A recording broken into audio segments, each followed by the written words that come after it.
il y a quand même 600 000 patients atteints de schizophrénie en France.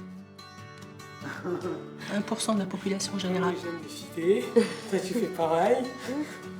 On ne peut pas ne pas parler de schizophrénie. C'est ça. Et le cercle. Cette maladie, elle existe. Les patients atteints de schizophrénie existent. Je pense qu'on doit en parler. Une fois la crise passée, le diagnostic posé, comment vivre avec la maladie? On coupe et après on épluche un petit peu ce qui est pas L'hôpital de beau. jour Georges Daumaison à Amiens est l'un des derniers endroits en France où l'on accompagne les patients vers un retour à l'autonomie. Là elle est bien ton endive. Ici, on apprend à vivre ensemble et cela commence par des moments simples. C'est un repas thérapeutique où une fois par semaine, chaque patient prépare pour tout le monde. Ça apprend à être organisé.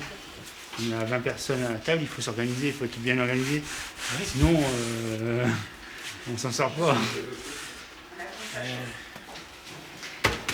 Heureusement qu'on est tous les deux avec les autres.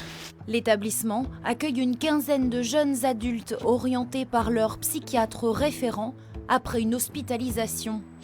Facteurs génétiques, troubles survenus pendant la grossesse ou les premiers mois de la vie, environnement difficile, stress. L'interaction de ces éléments peut amener une personne à décompenser.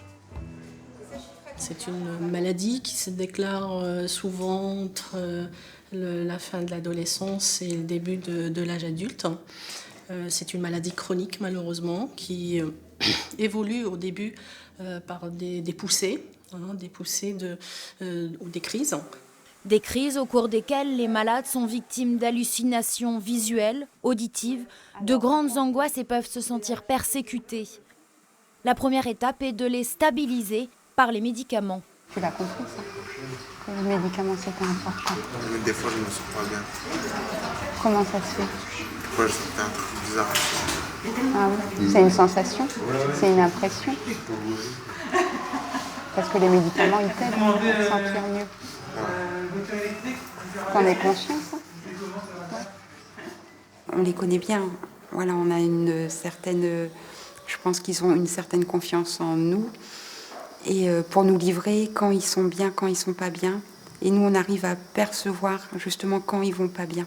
En vérité, c'est ça la médiation. Arriver à rentrer en contact avec le patient tout en faisant les gestes de la vie quotidienne. La gauche, vas-y, fais la gauche. Pas trop loin, c'est bien. Remets bien ton pied parallèle à l'autre. Recule. Voilà, c'est bien. Pour bosser dans cet univers, il faut quand même un savoir-être. C'est un savoir-être avec les gens, comment les rencontrer, surtout qui sont malades, quoi. Comment leur parler, etc. Et puis aussi du savoir-vivre, quoi, tout simplement, le respect de l'autre, essayer d'avoir sa confiance, réciproquement, quoi, voilà. Infirmiers, médecins, assistantes sociales, ergothérapeutes et psychologues, une équipe de 6 professionnels encadre les patients. Chaque décision est prise de façon collégiale. En principe, en moyenne, une fois par mois, on fait un point avec eux sur ce qu'ils ont compris, pourquoi on leur demande ça, quel effort on leur demande, ce qui est de l'ordre de la pathologie, du symptôme, ce qui est de l'ordre plutôt du caractère, voilà, des choses comme ça. Ce sur quoi ils peuvent aussi se prendre en charge. Voilà.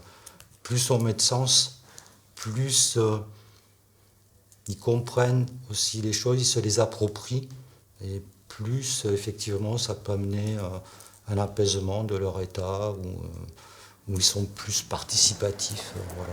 Un chemin nécessaire pour retrouver l'estime de soi et que José a réalisé. Aujourd'hui, il vit dans un foyer et prend seul le bus pour se rendre à l'hôpital de jour. Un long parcours que nous vous raconterons dans notre prochain épisode.